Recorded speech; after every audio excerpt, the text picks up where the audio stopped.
প্রিয় বন্ধুরা, আপনি যদি নামাজে এই ভুলটি করেন তাহলে হাসরের ময়দানে আল্লাহ তাআলা আপনার চেহারা গাধার ন্যায় করে দিবেন।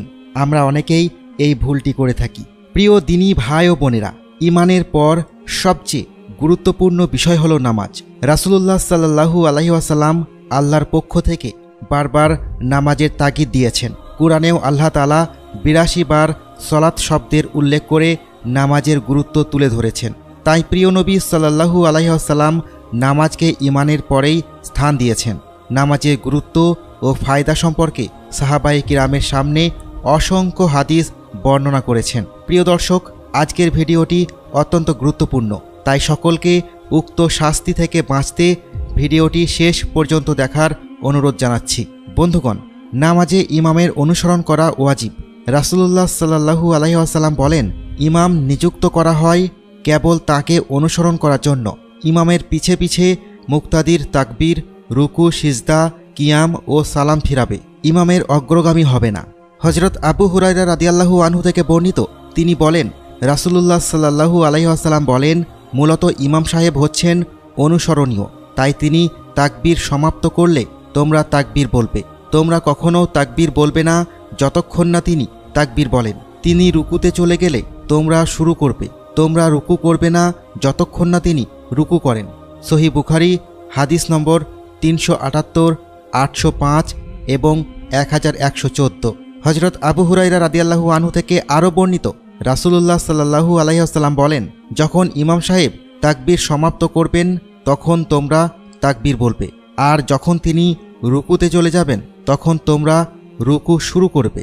আর যখন তিনি রুকু থেকে মাথা উঠিয়ে সামি আল্লাহু লিমান হামিদা বলবেন তখন তোমরা রুকু থেকে মাথা উঠিয়ে রব্বানা ওয়া লাকাল হামদ বলবে। আর যখন তিনি সিজদায় যাবেন তখন তোমরা সিজদা শুরু করবে। সহিহ বুখারী হাদিস নম্বর ৭২২, ৭৩৪, ৮০৫। হযরত আনাস রাদিয়াল্লাহু তাআলা আনহু থেকে বর্ণিত, তিনি বলেন, রাসূলুল্লাহ সাল্লাল্লাহু আলাইহি ওয়াসাল্লাম বলেন, তোমরা আমার আগে রুকু, সিজদা, উঠা বসা ও সালাম আদায় করো না। সহিহ মুসলিম হাদিস নম্বর ৪২৬। আব্দুল্লাহ ইবনে মাসউদ ও আব্দুল্লাহ ইবনে ওমর রাদিয়াল্লাহু আনহু থেকে বর্ণিত, তারা একদা রোকন আদায় ইমামের অগ্রবর্তী জনৈক ব্যক্তিকে উদ্দেশ্য করে বলেন, তোমার সালাতই হয়নি, না তুমি একা সালাত পড়লে আর না ইমাম সাহেবের সাথে পড়লে। নবী করিম সাল্লাল্লাহু আলাইহি ওয়াসাল্লাম যখন সিজদার জন্য ঝুঁকে পড়তেন তখন আমাদের কেউ নিজ পৃষ্ঠদেশ বাঁকা করত না যতক্ষণ না নবী সাল্লাল্লাহু আলাইহি ওয়াসাল্লাম নিজ কপাল জমিনে রাখতেন। সহিহ মুসলিম হাদিস নম্বর ৬৯০ এবং ৮১১।